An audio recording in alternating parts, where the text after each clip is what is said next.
All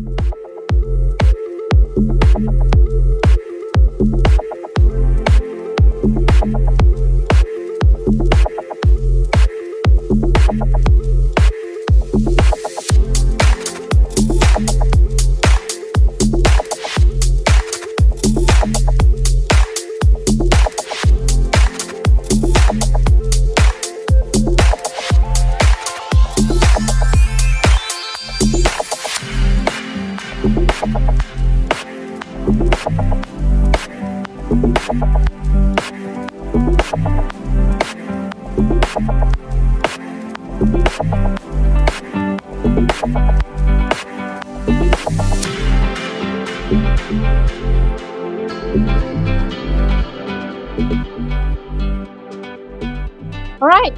Good evening, ladies and gentlemen. Welcome to our bi-weekly training session. So I think time passed really quickly, right? It was just 2 weeks ago that we last met. And we started on a really interesting perspective about insulin resistance. And we started the conversation with muscle and how it plays a very important role in the regulation of sugar and insulin in our body. Right? So today we're moving on to a really interesting topic as well, which is fat, right? And how fat behaves not just only on its own, but how it influences other organs in the body, and primarily on muscle, and how it throws metabolic health off balance. Okay, I think this is a really important topic to understand because most people only believe that if you have more fat, it means that you are chubbier, you may not look that good, or it may increase your risk to have diseases and full stop. Okay, but people don't realize the gravity, all right, and the extent to which fat can influence every aspect of our body. All right, so without further ado, let's go right into it. So continuing from the past 2 weeks, okay, what we were trying to do is we were trying to challenge old traditional views on insulin resistance. So not to say that they're factually wrong about this. The only fallback is its perspective is rather limited. Okay, it only talks about how the pancreas needs insulin, cell resist, sugar source and fat, you get hungry and tired, and it goes on. So this is not wrong, but it does not give you a complete picture. And it does not involve some of the very important process that involve other organs in our body. Right? So this only gives us 50% of what is going on. So in order for us to really understand what is happening, okay, glucose will be distributed in three major signs. Okay, so it doesn't just fall in your blood in the food. Okay, so a certain percentage will be designated to your fats, okay, which is 5 to 10%. Your liver is 10 to 20%, and your muscle, which is 70 to 80%. Right? So through this, we can see that there is a distribution of sugar across three different major organs. So we have spent at length on the muscle, okay, how it does and what is the effect towards your bloodstream. So today we want to focus more on this fat, okay, the 5 to 10%. So what is the role of fat in this whole equation of sugar and insulin control, right? And why does such a small percentage can play such a big role in our body, right? So typically, your fat is a living organism, okay? It's a living organ, right? And it needs energy to survive. So that is the reason why it still uptakes a certain percentage of sugar into it so that it can continue to stay alive. So fat in its entity is not wrong, okay? It's actually neutral. And it has some really important effects to our body. So there are two types of fat, okay? There are essential fat, which is the baseline in which we need this for survival. So definition, it says that it serves as an energy reserve, picking up a smaller necessary amount for its own function. And then there's another part, which is the non-essential, okay? So non-essential fat is part of that fat percentage that is responsible to act as a energy depot. Okay, another extra reserve, we call it.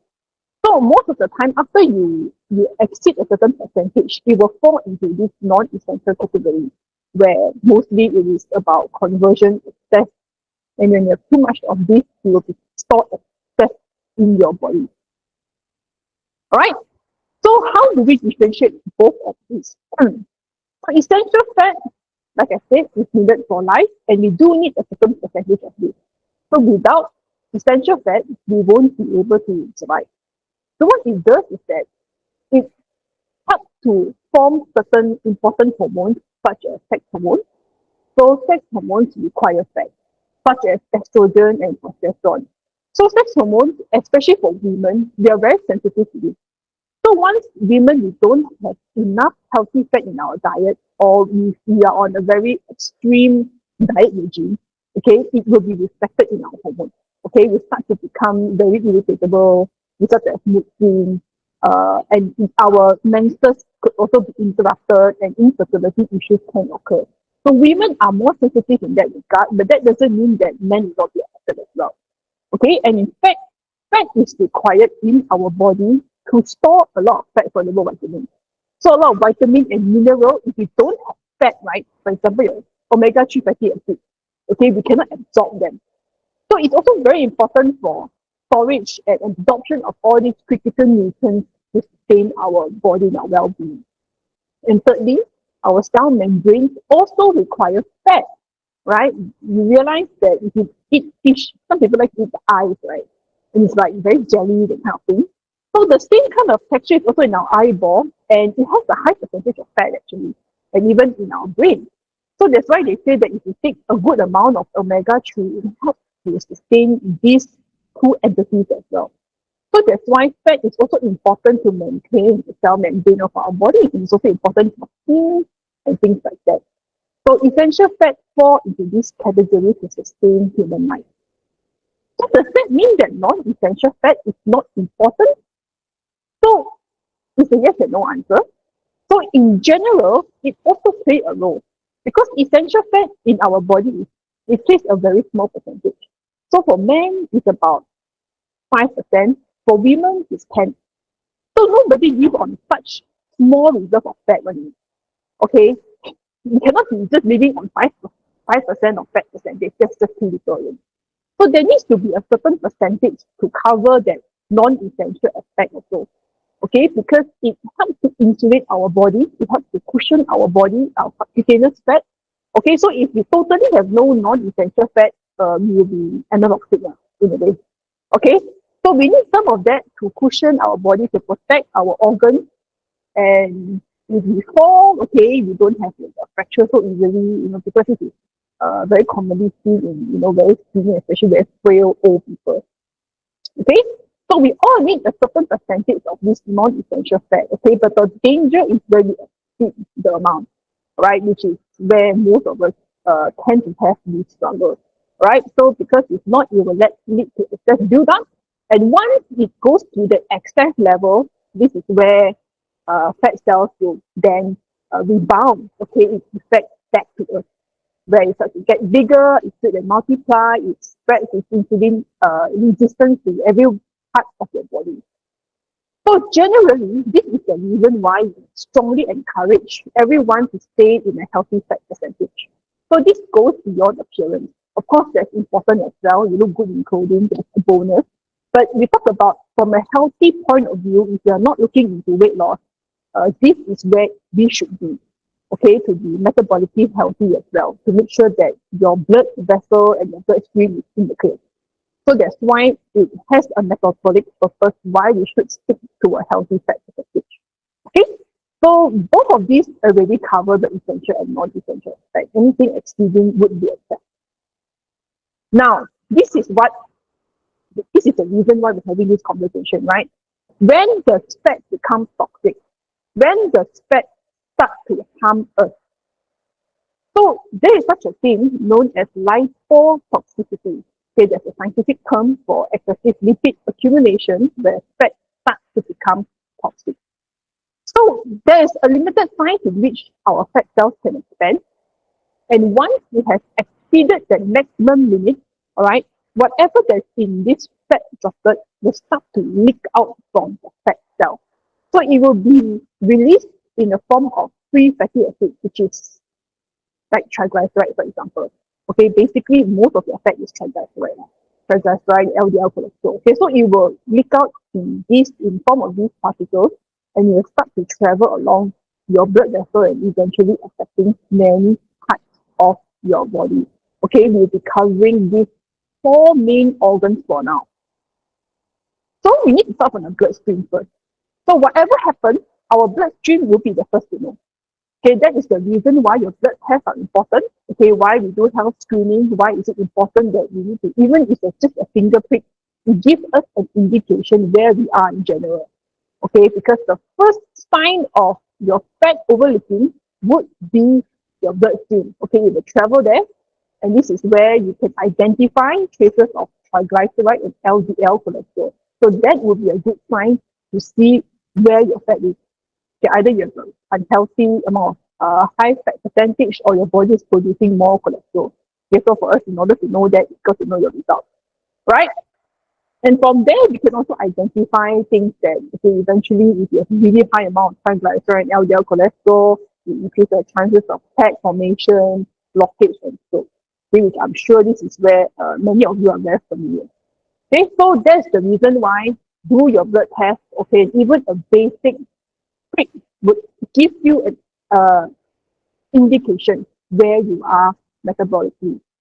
And of course, the heart, I'm sure everyone is also very familiar that once this gets traveled, when excess fat goes to your heart, you can start to, have atherosclerosis, increases the blood pressure, it stresses the heart, and you may have other problems such as heart attack, heart failure, and etc.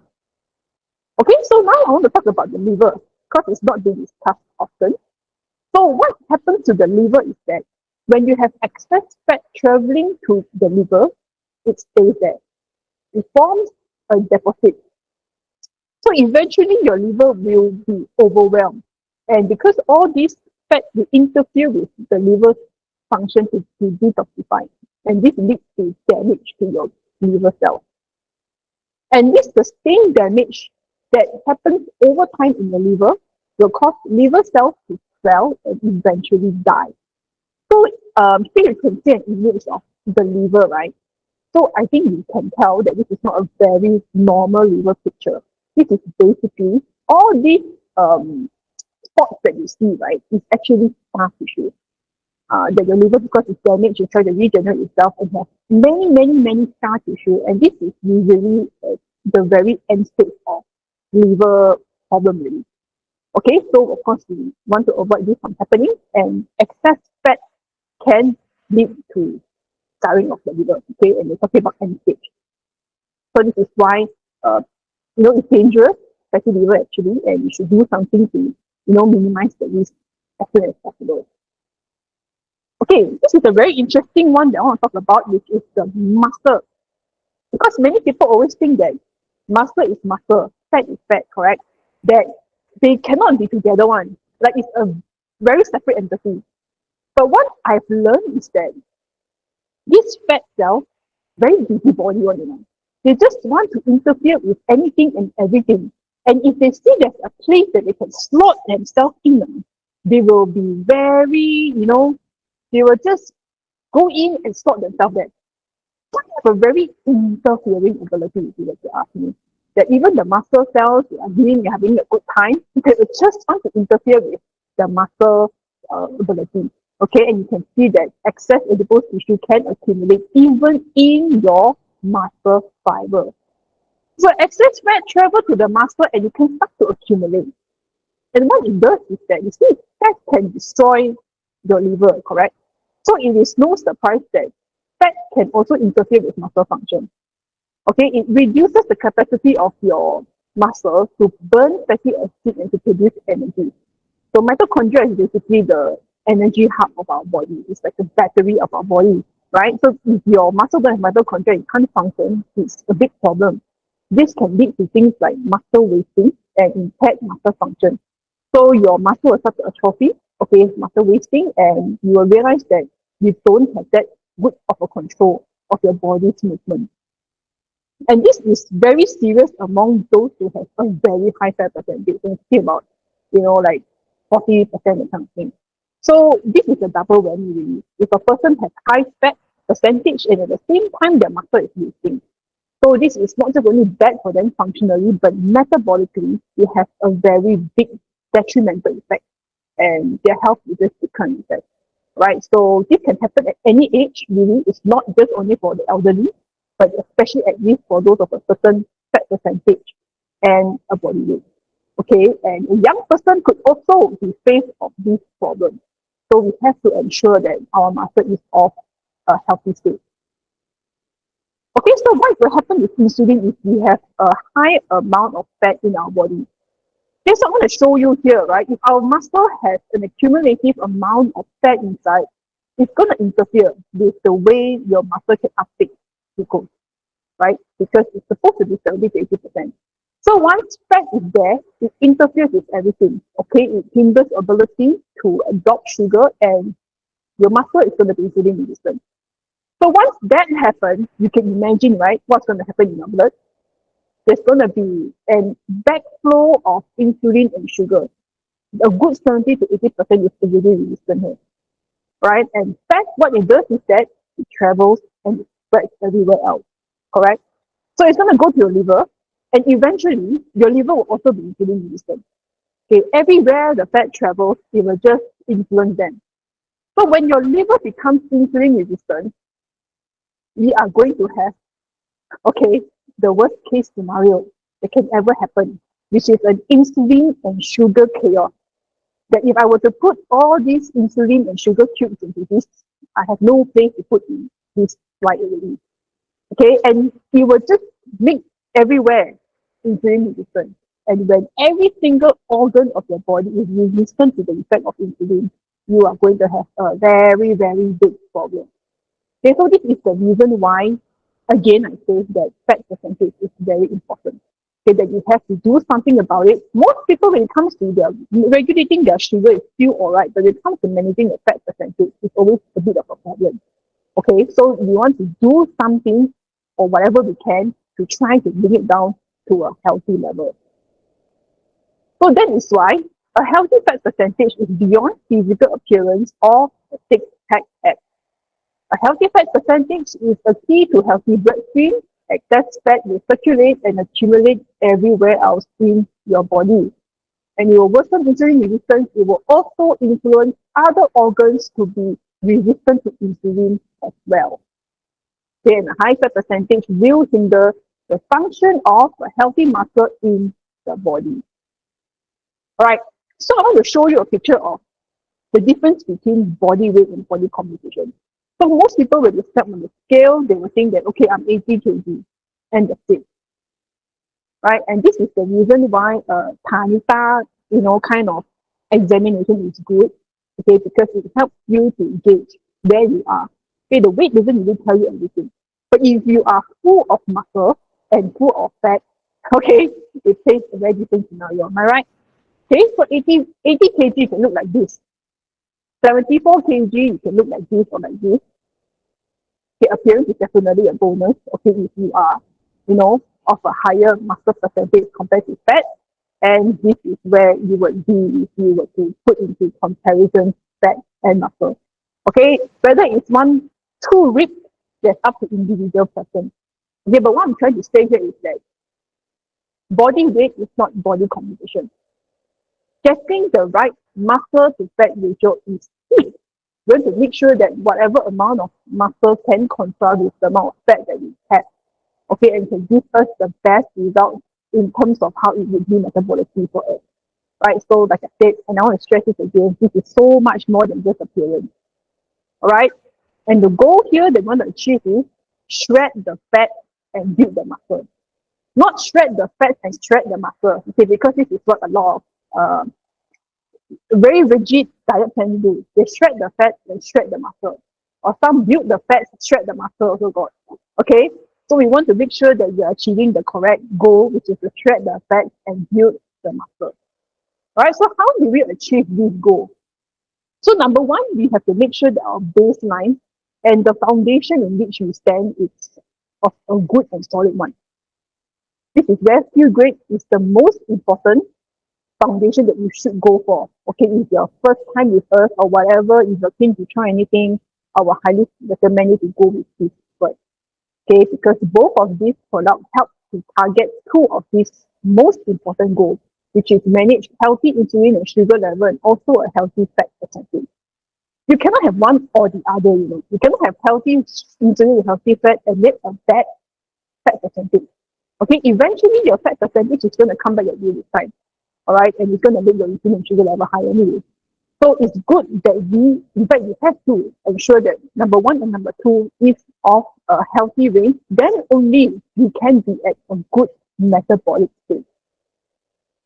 Okay, so what sabotages this really is the food that we eat. All right, and in order for us to understand how to undo these things, we need to know how it starts, right? So whenever we eat something, sugar will normally spike. Okay, that's just how things are.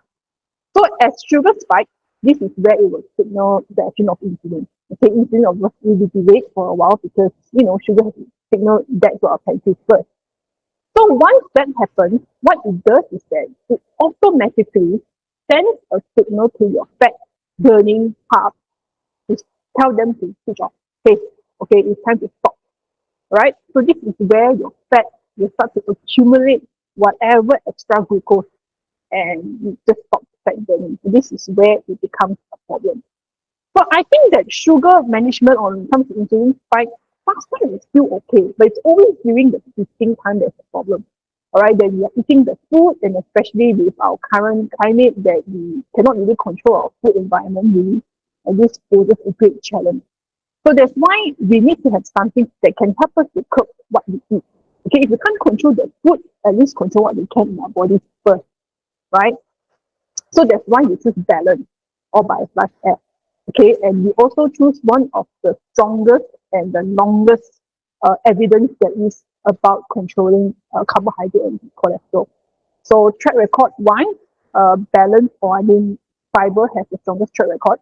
And we don't just only choose one or two fibers. Okay, we are very selective with the fiber blends that we use, and we have evolved these over time, over 20 years. So whatever that you have today is the best version that you can find in the market. Okay, and we are the pioneer when it comes to balance, and this is like the easily 6 or 7 ingredients of what is first started. Okay, so this is one of the best ways that we can manage and to curb the most problematic part of our day, okay, which is during the eating time. So how it works is this. Generally, when we eat anything, okay, there's gonna be a lot of glucose in our bloodstream, correct? So that will naturally we will have, insulin release in our bloodstream as well. But what happens is that when we don't have anything to cushion this process, it means 100% of this will immediately be absorbed in our body. Now, when this happens, that's when you have your sugar spike and insulin is going to spike up. And like I said, when that happens, there's no way fat burning can occur. All right, it will just continue to absorb and become bigger and bigger and bigger. So this is where when you have a buffer or something that can gel up in the bloodstream, it's going to create huge benefits for your body. So once this is in your bloodstream, you can cushion or at least absorb a certain portion of that glucose that you took, okay, your ice cream or whatever. And what it does is that it slows down the release of sugar into your bloodstream subsequently. So as this sugar gets slowly released into your bloodstream, then it will signal your insulin to only come out later and to not come out so much at one time. So this is what it means by how fiber can reduce the sugar spike. Okay, and it can go down to as much as 28%, and it can also signal insulin to reduce as much as 27%. So we're talking close to 30%, and this is not any medicine, not any medication, but just natural fiber supplement. And of course, we have proprietary patented technology, that's why it's not any ordinary fiber supplement. Okay, so this is very important, and if you can take 2 a day, it's even better. If not, at least one in the biggest meal in the day. right? So this is our graph to show the changes about how it can happen before and after. You can already see drastic effect in your bloodstream. So balance is really important because it helps to manage the sugar spike. Okay, and this leads to lower and a much slower insulin release. Okay, so we don't have everything coming out one go. We don't overwhelm the other body parts in your body. Okay, a moderate, slower insulin release is more efficient for clearing blood sugar, right? And this is important. Okay, it enables the body to utilize fat for energy in the hours after your meal. Okay, so if you don't have this, okay, basically your fat burning capacity is going to be shut off. But even though you don't eat for like about 3 or 4 hours. But if this balance is going to speed up that process, and your body will be a lot more efficient in using the fat as energy. Okay, and it also preventing spikes also help to reduce the amount of excess energy and long-term fat storage.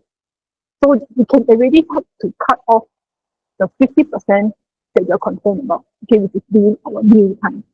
Okay, and this can help to drastically cut down the impact of sugar and insulin in our meal time. All right, so that's why balance and S is very important.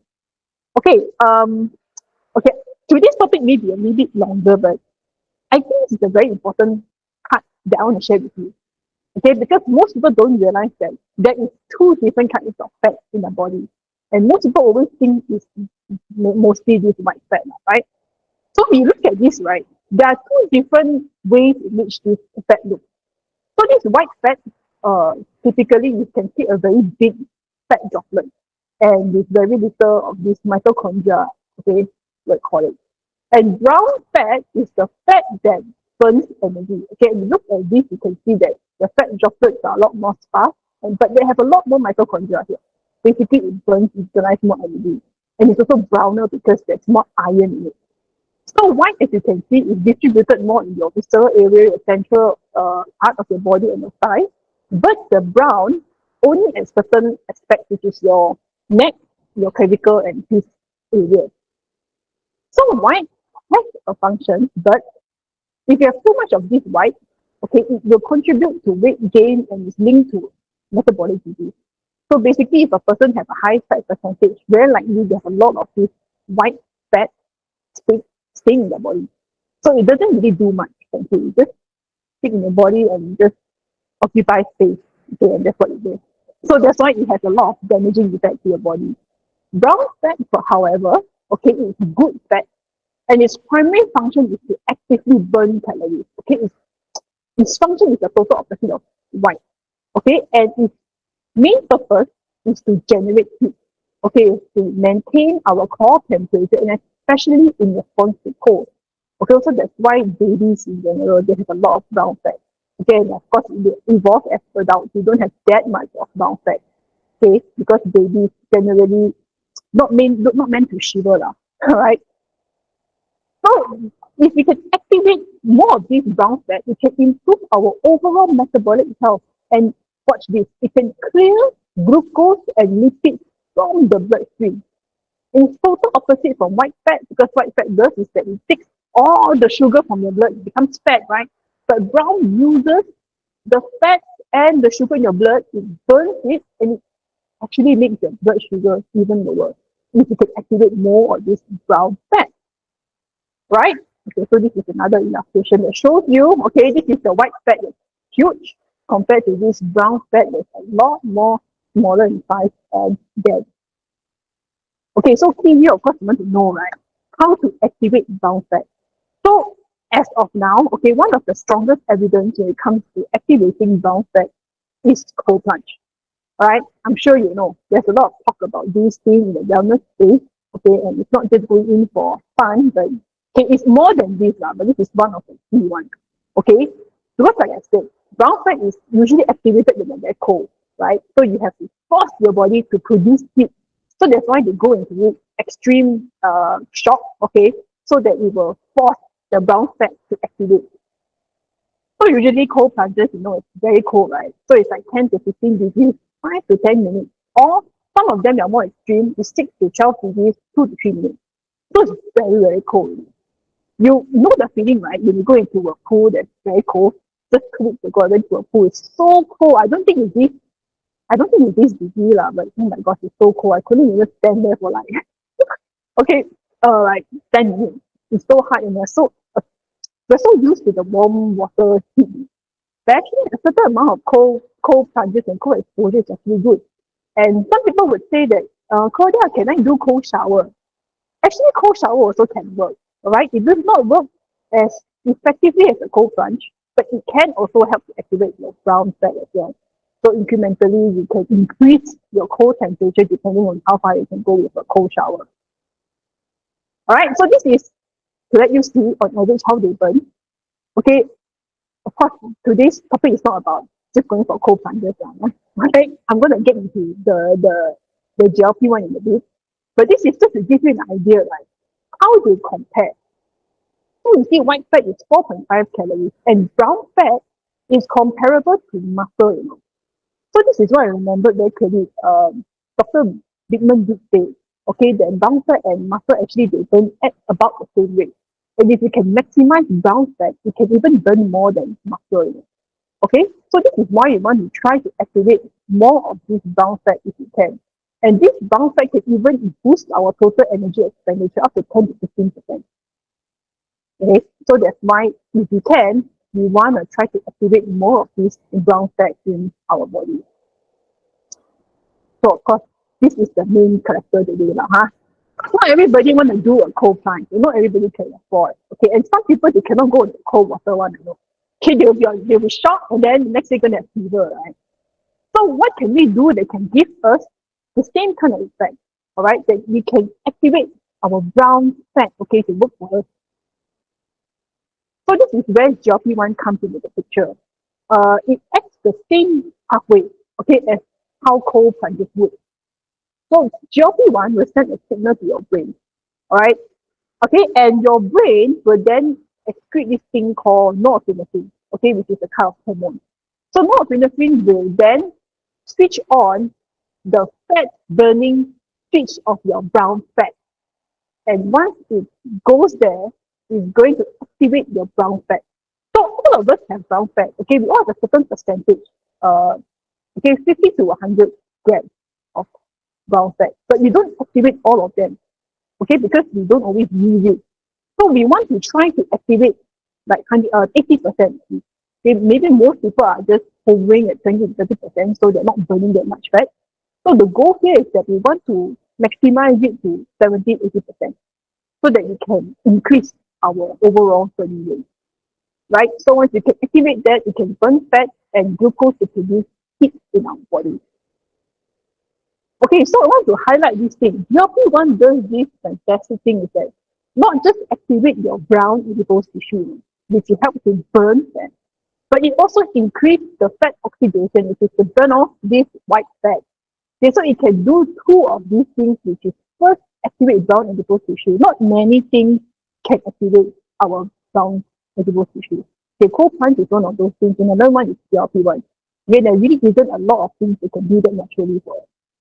So that is really difficult. And secondly, this is a huge challenge. Many people have a hard time when it comes to managing and to lower their white fat. Okay, so GLP-1 is as more of this can really help us. Okay, so I know we are not interested here to an injection, right? So we want to do things naturally as much as possible. Okay, so in terms of food and supplementation that can increase GLP-1, Guinea market is one of the best.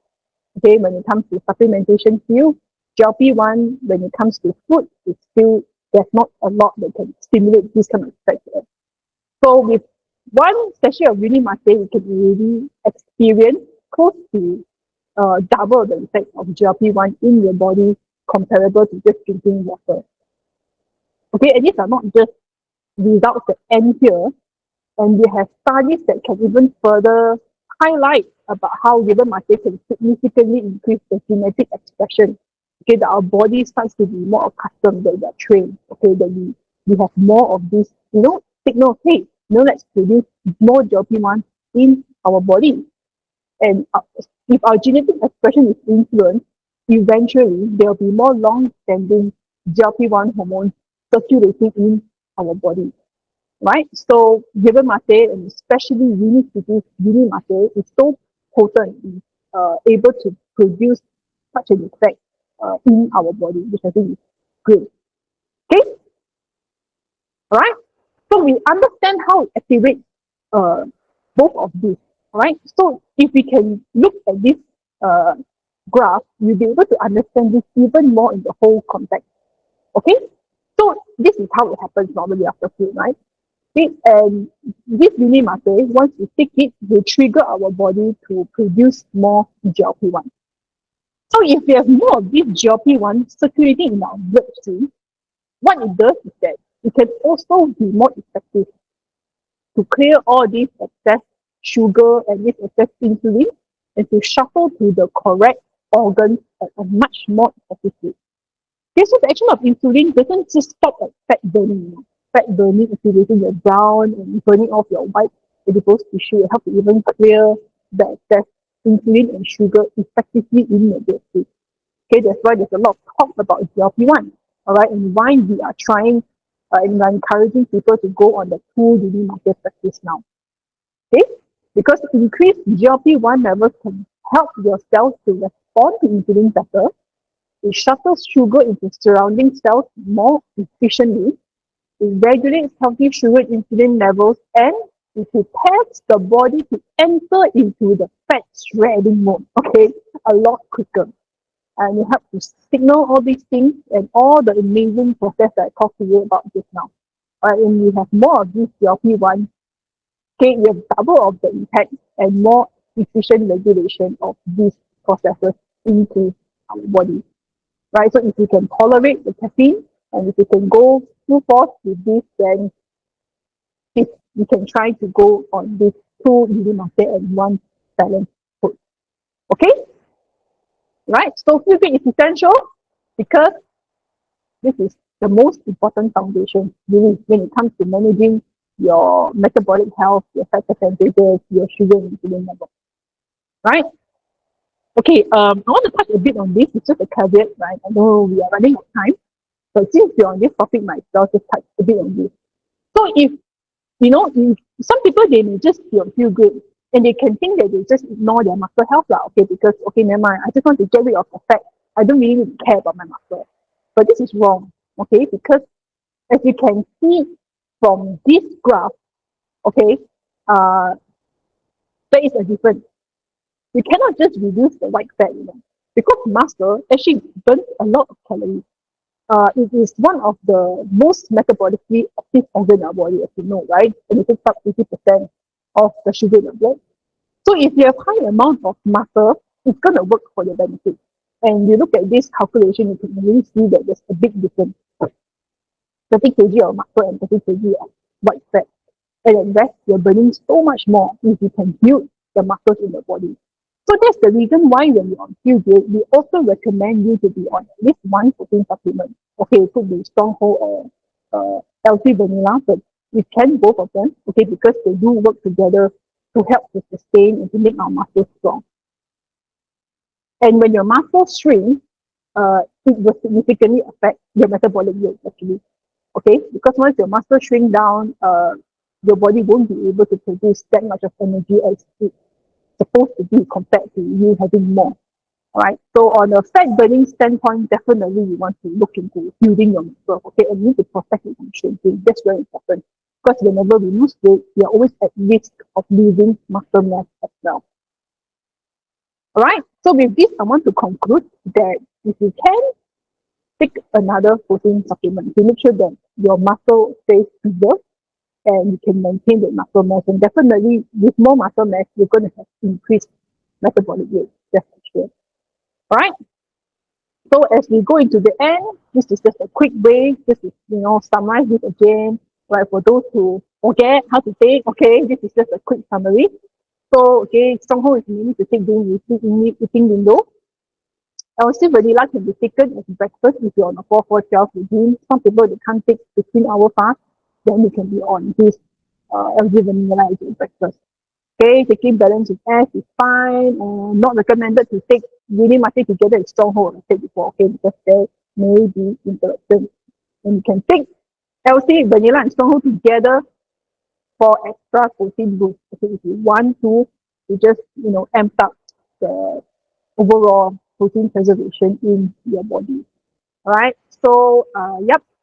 So we're opening the ground for any questions that you may have about these things. So I have to stop my share first.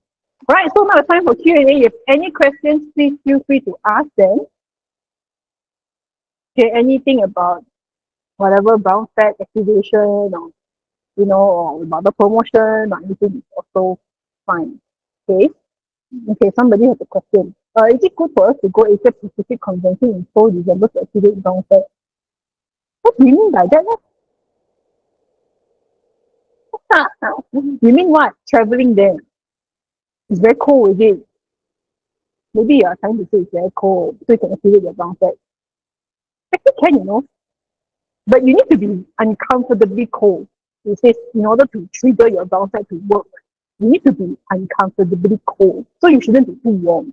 If you are too warm, then your brown fat doesn't have a chance to activate. Okay, so if you're talking about, okay, I don't know, okay, how brave are you to brave the cold weather? But if you can go with very minimal protection layer, then probably you can try to activate your brown fat that way. Yeah, but yeah, I think that should be the reason, right? The other reason because there is no Unimates CS in the Asia Pacific Convention. So that's all. And then of course it's your stronghold. Okay, looks like okay here. Okay, after taking stronghold, how long before you can take Unimates? I think there isn't any comment on that, but I would say to make it digest fully. So at least 3 hours. At least I think 3 hours would be a good time, 2 to 3 hours. Yeah, because there's a fear that if you were to add stronghold with the unimatic will interfere with the collagen acid.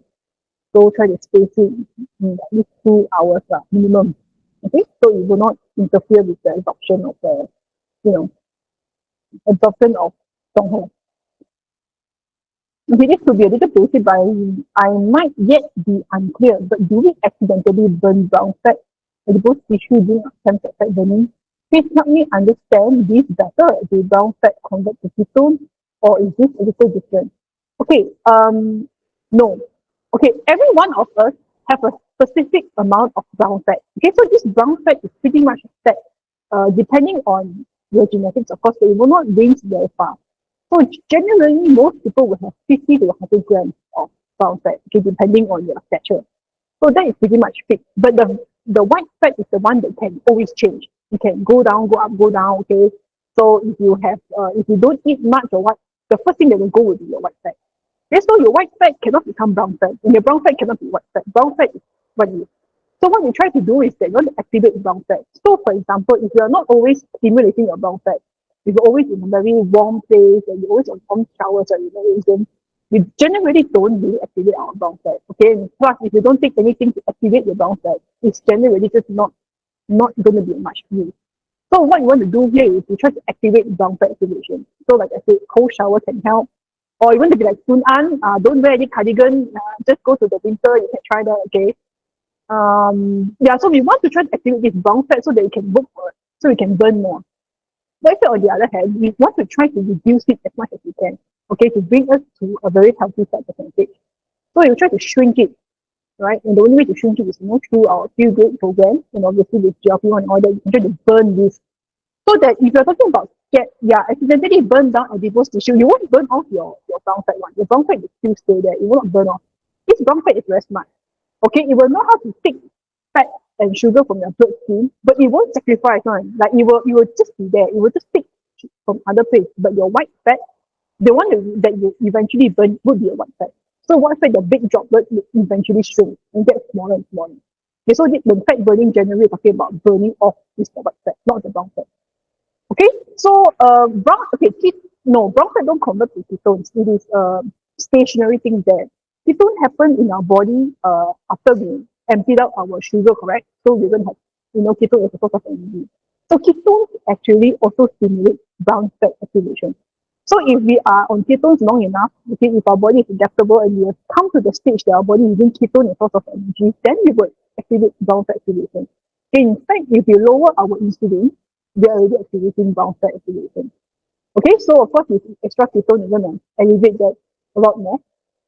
So that's why what we're trying to do is that we want to activate more of this brown fat in our body to have ketone to stimulate us to activate more of this brown fat.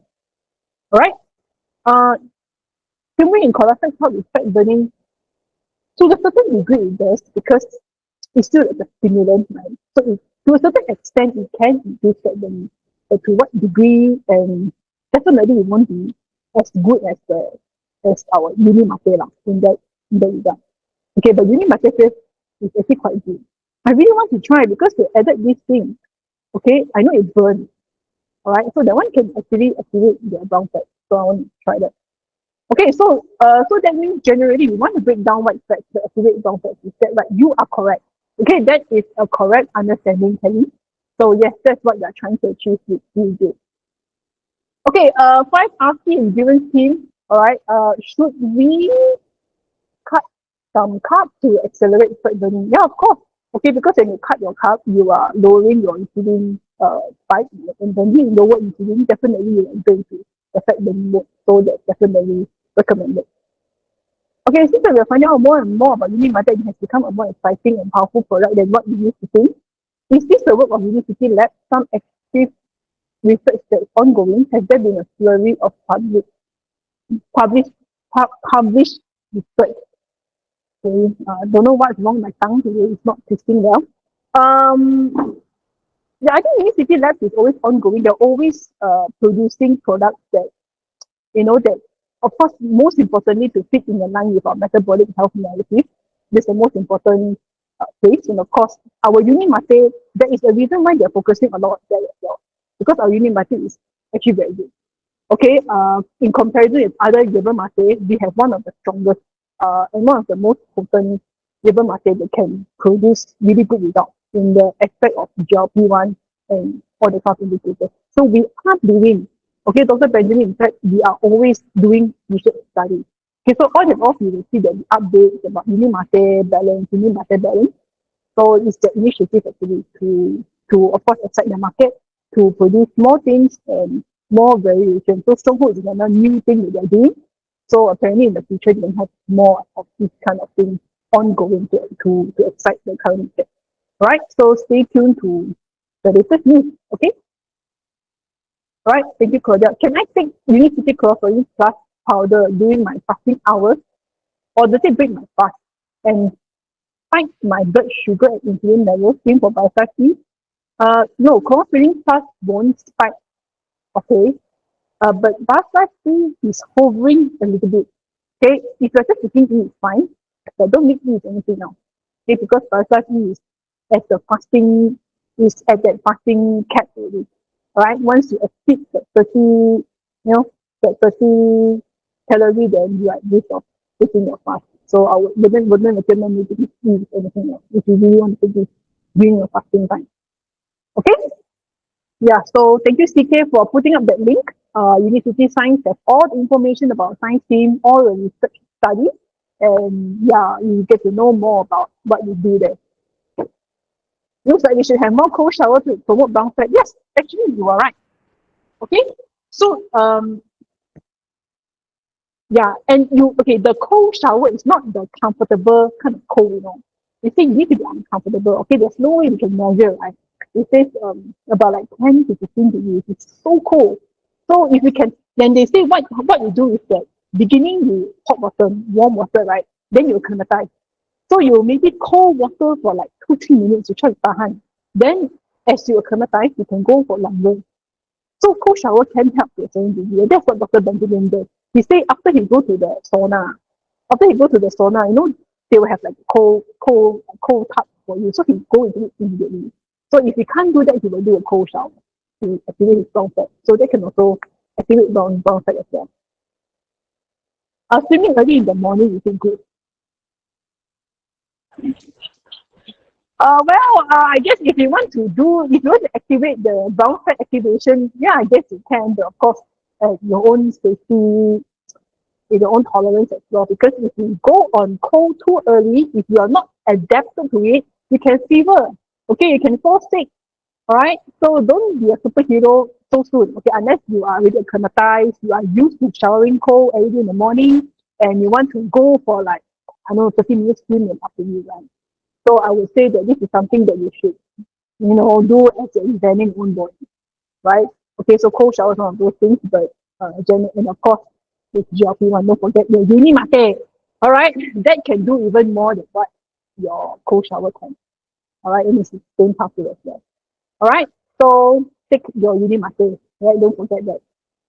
Okay, so thank you so much for your questions, and I enjoy answering them. So that will be it for this month. So stay tuned to the next two events that we're having for Malaysia and Singapore and the recruitment promotion. All right, and with that, we'll see you very soon. Thank you very much, everyone. Have a good night.